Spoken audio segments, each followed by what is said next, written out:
let's make believe for a moment that everybody in the world suddenly decided that everything's kind of going in the wrong direction, and we need to create a totally new society. And you've been put in charge of redesigning society, a total society makeover, if you will. Okay? How do you think this new society should be different from the one we have now? And also, what role would museums play in this new society? That's a hard question because I'm not sure that I would be a very good society designer, if you will. That's a very good question. I think in a new society, the dogs should be in charge. Some people would tremble at the concept of my being in charge of reinventing society. It's kind of hard to imagine having no society and creating a new society. It's almost like the bomb has hit. But I guess the only response that I have to that is I think museums need to take a larger role in education. Museum educators would be the highest paid professionals in the museum, of course. In the world. In the world, of course. Being a museum educator in most of my career, I see how, history museums and science museums and art museums and hands-on museums, they all are very, very relevant and in the whole education process. And I think if they work together more, they would be more effective. There's something really wrong with the education system, and we're still on the fringes of it. We're considered to be the place that you get out of school for a day, but we're not central, and the schools do not recognize it at all, that we are central to the education for a kid. And I think in the new society, museums should allow dogs to come in, and it would be great. And I think new museums should have more things that smell good and that taste good.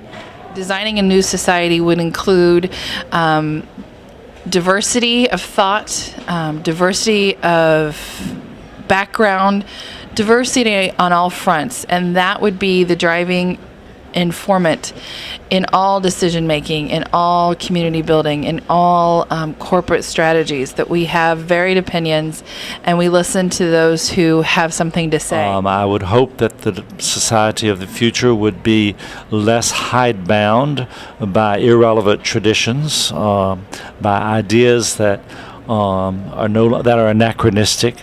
I would hope that people are forward-thinking in the right ways. And the right ways for me would be maximizing individual perfection, if you will, which is a very 19th century idea of perfecting our thoughts, perfecting our habits, perfecting our ideas, but one that I think that the whole history of mankind is leading us in that direction. So, at the risk of being, grandiose in my response, and I apologize if I am, I would hope that the future society allows us to perfect our behavior, but also to maximize our freedom, individual and collective.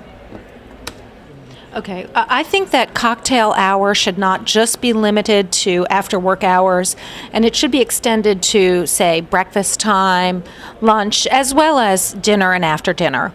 And first of all, cats are in charge. Okay, there's no question about that. You guys are going to be running things. Look how great you're doing with this interview. Museums, though, would be much more part of education.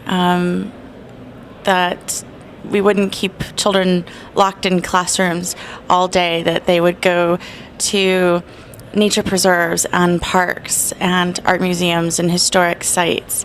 And that's where their lessons would be. They would be using museums within education much more, but also that citizens and communities would create the museums. Well, I think, the key to a happier and productive world is empowerment for all people. I know it's sort of impossible, but I would like to see a museum that helps conduct a person's story so that they feel a part of the whole story, the global story. And world peace. And world peace. Yeah, excellent answer. Very interesting.